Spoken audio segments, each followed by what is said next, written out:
Good afternoon. What an amazing program that Safe Families is. You know, what a selfless example of love. If there's anybody in the room that is on Olive Craft staff that is involved with Safe Families, could you please stand? And can we just give them a round of applause as they're trying to extend this program further?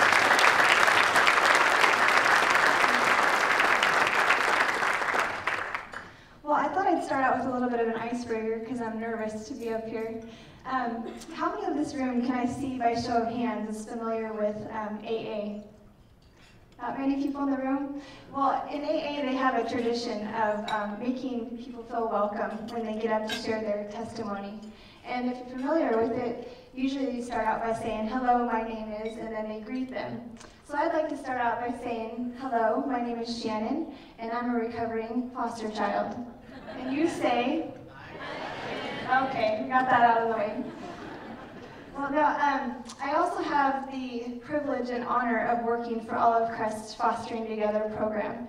I do community engagement around Washington State, and it is such a blessing and an honor to be able to participate with families that are walking through this process. And I just love being able to be a part of encouraging them and also getting to know the children that are involved. I'm going to start out by sharing a few statistics with you. Did you know that there are over 500,000 youth in today's U.S. foster care system, and that number is continually growing? A study has shown that within 12 to 18 months after leaving foster care, 27% of males and 10% of females end up in jail. 33% receive public assistance. 37% do not even graduate high school.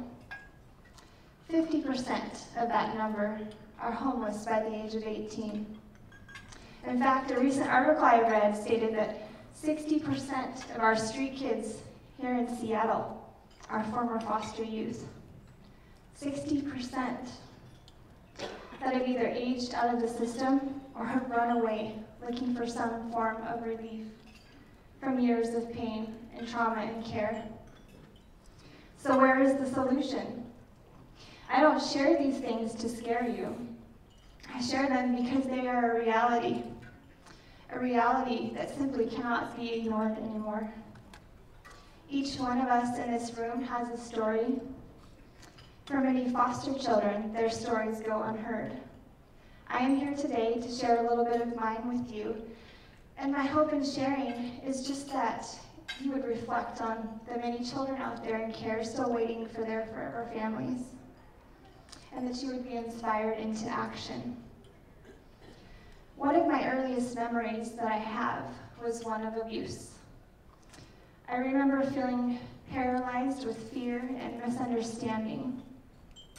For years, I lived at the mercy of a man who tore up my family.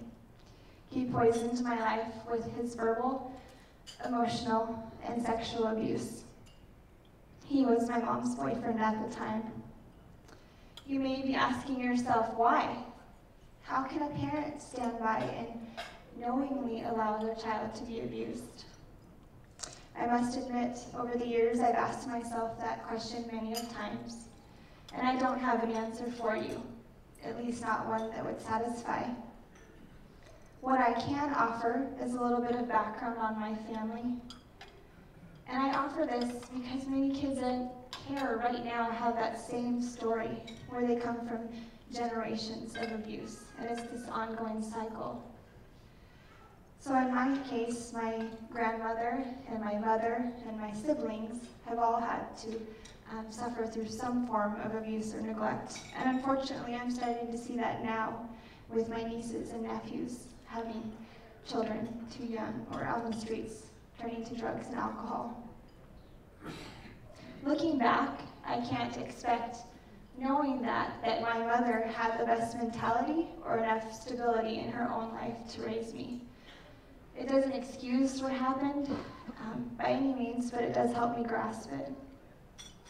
So despite threats to harm my mother if I ever told anyone what was going on in our home, I made the decision to talk to a family friend. This was a decision that would forever alter my life and the direction I was headed in. Soon after, CPS, or Child Protective Services, arrived at my home. I was forced to quickly leave, stuffing all of my belongings in a single black garbage bag.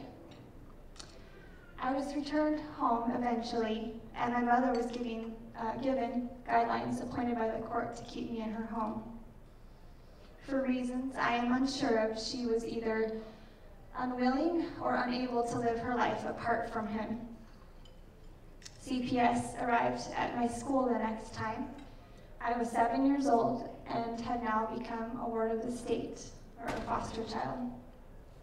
Now, the goal with foster care is to first seek reconciliation with the birth family. In my case, my father was a severe alcoholic, and his decisions in his life were run by that addiction. My mother made the decision to marry my abuser while he was in prison serving time for what he had done. Neither one could follow through with those guidelines appointed by the court to get me back. I have very few memories of what these first years in care were like for me. Over a 3-year time span, I moved frequently, and I remember living in different homes in 3 different counties. I never knew where I would be sleeping, whose bed it would be in, what city I would be living in. I remember having lice all the time and wearing dirty clothes and continually struggling to fit in at school. I even spent some time in the home of a relative placement, but nothing seemed to work out. I know that this no doubt had much to do with me, the emotional, behavioral, and developmental problems, some of which Carolyn shared earlier that kids go through. Those were things that I struggled with, and they would have been a trying task for anyone to take on. Among many things in the stack that counselors had diagnosed me with, one of them was an attachment disorder. My way of survival in life had become about myself. Do whatever you have to do to just get by, to make it to the next day. The first way that I did this was to put up walls. I attempted to cut off any type of relationship that tried to enter, and I certainly didn't need anybody, and I could get through it on my own. I didn't want to be let down again, and at that point in my life, people had become so unreliable to me, especially those closest. Despite everything that had gone on, I lived each day with this longing desire to be with my birth mom. I wanted so much to belong to her, to feel loved and valued by her. And at that time in my life, it felt as though she were the only one who could fill that void. Yet, I was continually reminded and shut down from that home by her lack of commitment to me. I can still recall the pain and the disappointment that I would feel. I would be there waiting. It was time for a visit with Mom, and I would either get one foot out the door or arrive at the location we were going to meet.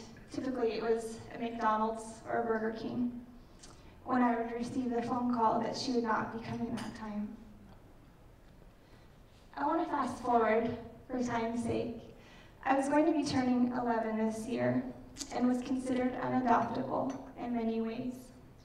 I was actually on my way to a group home in Eastern Washington for teens when a foster family agreed to take me in.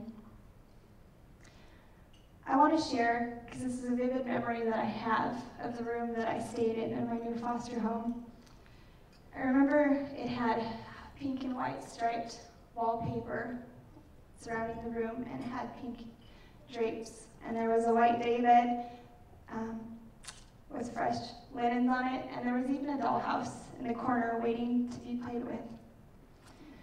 And I share that memory only because a lot of families going into this may never get to see the result of the impact they have on a child. But something as simple as creating a surrounding that looks like it was created just for them can have an impact that goes beyond measures.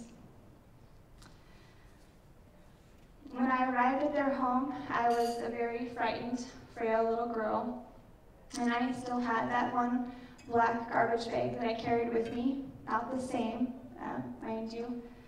But in that bag was my entire world. To say that I came with baggage is a huge understatement. By that time in my life, I had many black garbage bags. Not that I carried, but that they were attached to me. And they were stuffed full with pain and broken promises that I clung to. I did not make the road easy for this family. I was very closed off, as I mentioned earlier, and had put up those walls as a way to protect myself. For me, it was easier to be alone than it was to risk showing love or emotion to another person, because I didn't want to risk not being loved in return. I struggled with my identity. I wondered, where was I going to end up? Did anybody really care? Whose family was I a part of?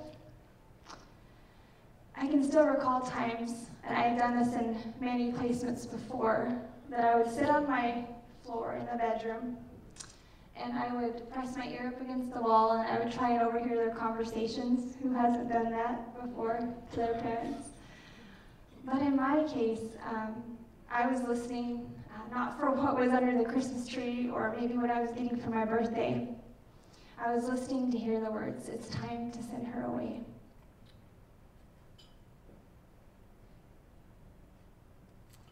They did not send me away. Despite all the trials and hardships that I brought their way, my family offered me one thing that I had never had before. They consistently loved me, and they offered me a place of comfort and a sense of stability that I had never experienced before. It was with their help and my faith that I discovered a love, a new identity, and a love for others that was rooted in something bigger. And it would help me overcome my past. I was never legally allowed to be adopted by this family. Things are done differently now, but back then my birth parents' rights were never officially terminated. I did live with them until I was 18 and aged out of the system. I graduated high school first in my family and went to college. They are mom and dad. They are part of my forever family, and they have been there along the way through the many different milestones that life brings. I am extremely thankful to my family for the sacrifices that they made. It is not the easiest decision to take in a child, especially one that comes from brokenness. Today, I am surrounded by a wonderful family network, and I also have a reconciled relationship with my birth mother.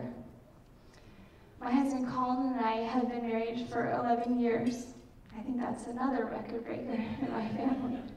He's here with me today and has been an incredible support. I'd like you to stand because you don't need to come.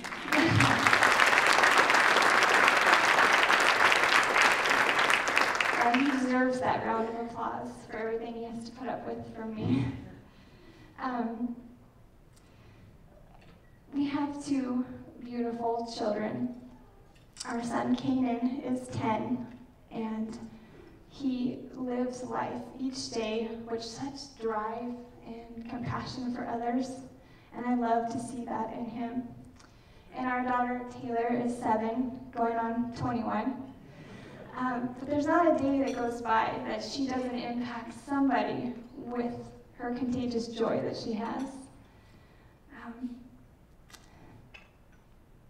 I'm extremely blessed to be able to be a mom, and I believe it's why I was created. To not only teach them how to receive love, but to go out and to give it to others. But more than anything, I'm determined that they can leave a different family legacy behind, and that the chain of abuse will stop with me. Earlier, I shared some statistics with you, and I proposed the question, where is the solution? The solution starts with you. First, with sometimes a mental change, that I am only one person, therefore I can't do anything. And next comes the steps. understand that not everyone is called to foster adopt, but there are many opportunities for you to give back. Thank you so much for your time. Thank you for being here. Thank you for taking the first steps and being part of the healing process for a child out there in care waiting for their forever families.